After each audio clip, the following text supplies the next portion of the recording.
are so sweet, Mr. Gingerbread Man.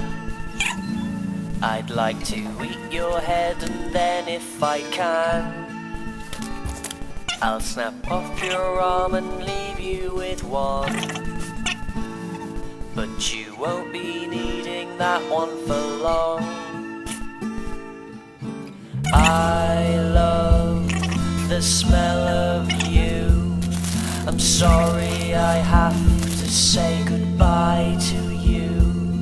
I really didn't want it to end this way, but then again I'm just addicted to the way you taste.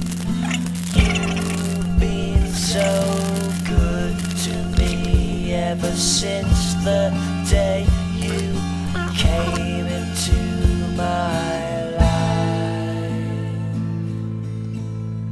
My life. I remember the day you came